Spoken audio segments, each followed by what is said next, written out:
Do you think the travel vlogging is stopping or slowing down, or do you think it's oversaturated with so many Oh people yeah. trying to be travel vloggers?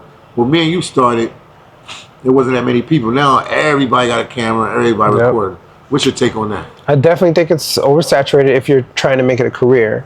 If you're not trying to make it a career and you just want to upload it for your benefit, for your memories, then it's fine. Okay. And if people enjoy it, they enjoy it. But it really just depends on you as a person, on what your intent. If your intent is just to share globally, and that's all, and you don't really care the outcome, then You okay. the oversaturated word that means nothing. But if you're trying to make money off of it, then absolutely, it is oversaturated. Everyone has a cell phone. Cell phones have gotten better. You can record in 1080p. Back in the day, that wasn't the case. So anyone can record anything. It's very difficult if you want to be popular. Okay, as a YouTuber right now, I would.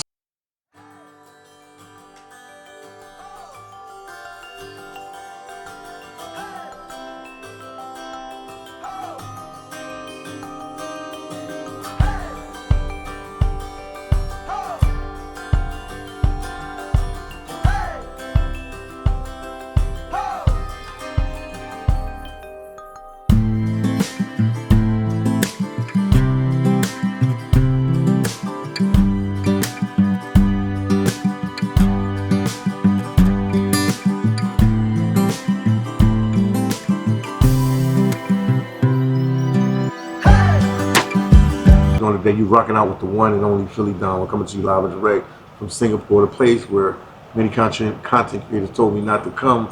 But as you can see, my content friend right here came to Singapore to see me and also to put out some content. Oh yeah. Let them know your name and let them know where you're from.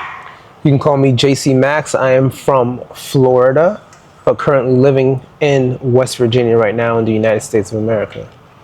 Okay, Jay, how do we know each other? How long have you been doing YouTube? So we met each other, I guess, through fans of yours who told me to seek you out. So you were doing your own little thing in Latin America in the mid-teens of the 2000s. And I've seen your videos here and there, but I didn't really know you. Okay. And so, you were what, in Guatemala, El Salvador, Honduras. In Honduras, right? And Belize. In Belize, right. You spent a lot of time in Belize. And then I decided to go to El Salvador back in around 2018. But I didn't really get the courage to do it yet because I was like, I don't know if I want to go. And then when I finally decided to go in the late 2019s, COVID hit. And then it really slowed me down. And so once the COVID kind of calmed down, you were able to get the cards and go. I decided to go, and I made some videos there. And so as I was making videos, people were leaving comments like, "Yo, you're just a fake Philly Dom. He's the master. Wow. He's the king. Yeah, you need to look for him because he's the original." And I was getting those comments all the time. Wow. And then some people were nice about it, and it was like, "Yo, you should link up with Philly Dom over and over, over and over." And I was like, "Okay." And I looked at your channel more intently, and then I saw your videos as well, and then I was like, okay, I'm gonna link up with you. And so eventually I hit you up, and then we started talking on IG, and that's that. That's what's up, man. Yep. What made you start YouTube, and what's your genre? What do you feel like is your niche? That's a genre, your niche. My niche. Your niche. Well, I do YouTube mostly just because of storage. Okay. I was already a traveler. But the issue was that I didn't have a camera. I used my cell phones back in the day, in the early 2010s. And then when I would record, it would only be 1 minute clip, 2 minute clips. And then eventually I'd lose that phone and I would lose all my memories, all the pictures. So then as I got older, I was like, man, I went to that country and I remember nothing about it. So I was like, you know what, let me get a camera. And when I go, let me record. And so I decided to go to Ethiopia. And then I started recording, and then I left it on my computer for a while, and I was like, this would be so cool if I could show the world, different parts of Africa. No one was really going to Ethiopia at the time. Okay. So I went there by myself, solo dolo, and then I decided, you know what, let's go ahead and put it up on YouTube. And I put it on YouTube, and that was my first series of YouTube content. Yeah, so but my genre really, it's not really just travel. I also put my car fixing on there as well. Okay. But I do it also once again just to remember what I did when I fixed my cars. Okay. So I'm just all over. So nothing particular. Are they like antique cars or new cars? All of it, anything. Everything. It could be brand new. It could be Anything. If I'm fixing an axle, it's usually really hard to do. I don't want to forget how I did it if I need to fix it again, so I'll just put it on YouTube just for my benefit. Okay. Yeah. Oh, so if you do it again, you can remember because you have a recording of you doing it. Correct. That's why. So YouTube is my storage, but I want to help others as well. So I do get a lot of views on my car. I get more car views than I do travel because people want to fix their cars as well. Yeah, I mean, everybody has a car all over the world, and they need their car fixed. So, with that being said, do you think the travel vlogging is stopping or slowing down, or do you think it's oversaturated with so many people trying to be travel vloggers? When me and you started, there wasn't that many people. Now everybody got a camera, everybody recording. What's your take on that? I definitely think it's oversaturated if you're trying to make it a career. If you're not trying to make it a career and you just want to upload it for your benefit, for your memories, then it's fine. Okay. And if people enjoy it, they enjoy it. But it really just depends on you as a person, on what your intent. If your intent is just to share globally, and that's all, and you don't really care the outcome, then the oversaturated word that means nothing. But if you're trying to make money off of it, then absolutely.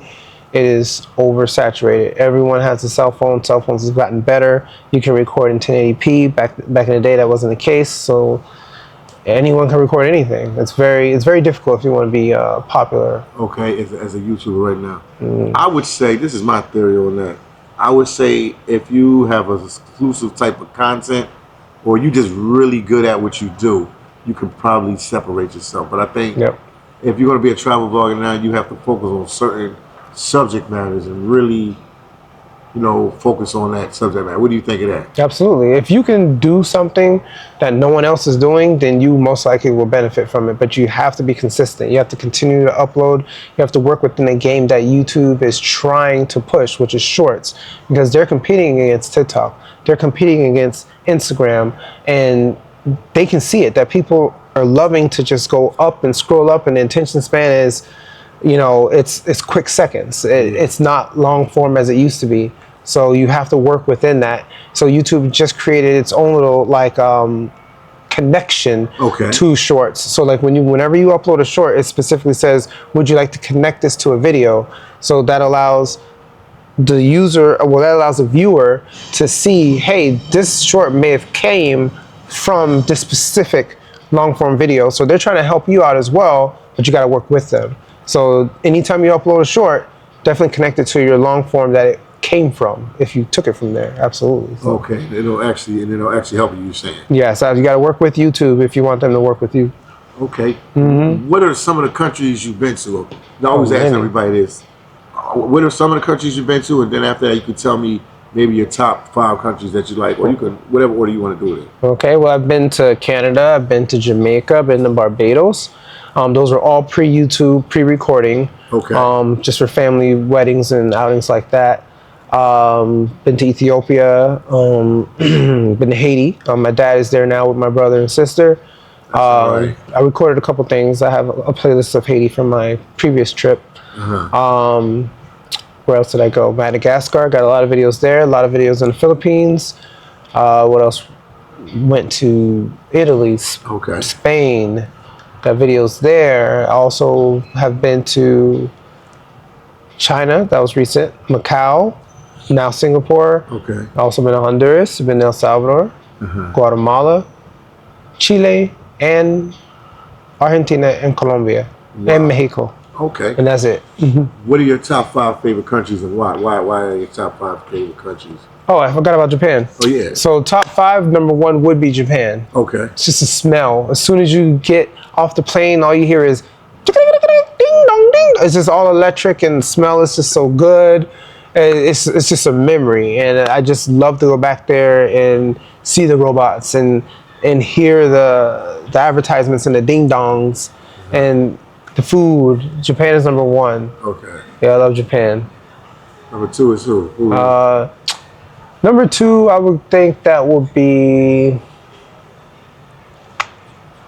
probably El Salvador. Just for the fact that El Salvador has a history where and you mentioned this in your videos, you and D, about the racial issues from the past with the natives and the blacks that were there and they became slaves in El Salvador. Many people don't know there were slaves in El Salvador. The natives, the Native Americans were slaves in El Salvador when it started, and then the blacks that came in that were traded from the Portuguese, they were slaves.